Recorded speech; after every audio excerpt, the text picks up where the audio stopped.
I'm Mr. Sterling's right-hand arm. Hello, boys. What's your wingspan? It's the rise of the takers. There's no such thing as stealing from a rigged game. It's the tape. It's out. What's out? I'm your owner. You're not my owner. Small Pink League Black Tree TV. Hi. Hello, How you John. doing? So, First, I guess first I've seen adapted screenplays before, of course, and read through them as a critic. But when you're adapting from a podcast, and I know that Ramona Shelburne is an excellent journalist, and the audio podcast there's a transcript. Is it different adapting the screenplay? I guess this is a Gina question. Is it different adapting that screenplay from that standpoint? And remember, you had something to do with the 30 for 30 also. Like, how was that process adapting a podcast into what we've seen, Kevin direct to the screen? Yeah, I mean, I think it was a really unique experience in part because Ramona gave us access to all of the extensive interviewing she did. So, for, people she talked to in the podcast who might have had 2 or 3 lines of dialogue, you'd then get a 2.5-hour interview with them. And so we just had this incredible wealth of research to draw upon.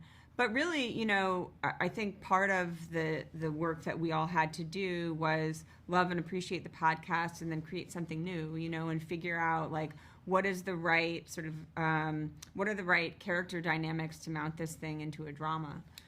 Yeah, it was also, I was writing about the incident in real time when I worked at Grantland at ESPN. So, in addition to, going back and listening to the podcast, which takes you back there was a lot of research and, like remembering the way people talked on Twitter in 2014 and the way people posted on Instagram and just like the way the internet was beginning to control us a little bit. And we like didn't fully, it was that era of people not fully realizing that these things they say are going to just be part of your permanent record, all of that stuff. And so for me coming into the project, that was something I really cared about because I'm an internet boy, and the internet is a character in this show, and I wanted to make sure, in addition to the story and the incident, just that the world that existed around the incident was also felt authentic and true. I'd say 2 things.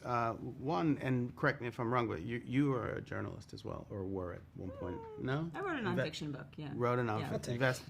Yeah. Thank you. That's generous. So I think that's important to note. And then for me, as the person's coming in, getting the document and finding all the source material, I think there's kind of a thing that's happening with podcasts.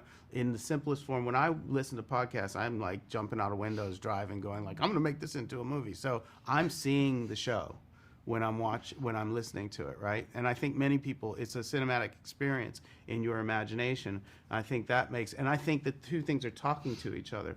Like if you look at the structure of the contemporary films, if you look at The Big Short, or you look at some of the things Adam McKay is doing, and you're starting to see this structure that has this, particularly in television with limited series and things like that. So the podcasts are kind of built for this in a wonderful way. And so just jumping on that wave and kind of surfing, is gonna yield something pretty cool, I think, as a director. Let's give a big hand to the fabulous Clippers and America, USA! Let's give a big hand to one of the finest athletes ever, the leader of this team, El Hombre himself, Blake Griffin.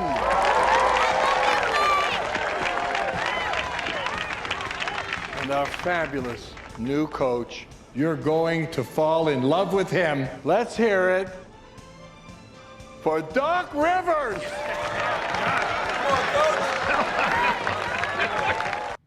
All right, a decade later, we've been through a lot of crazy news bites that, on the daily, just from the last administration that was in the White House.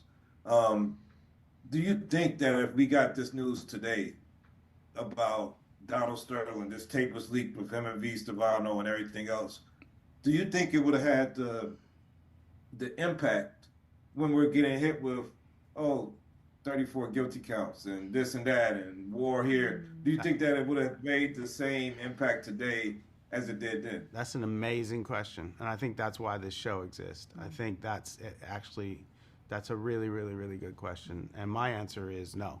Yeah, I think if I go back 10 years, one of the things I remember is like stuff would stick for a while.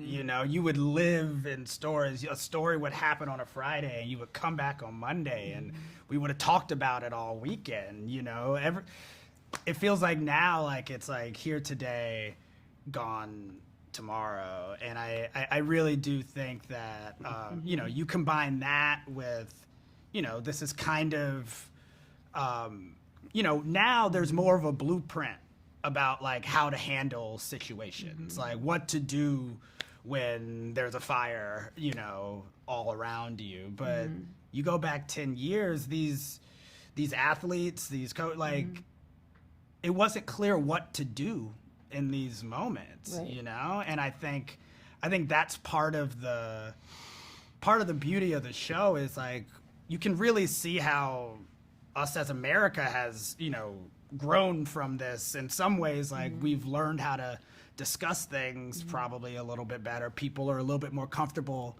standing up and speaking out.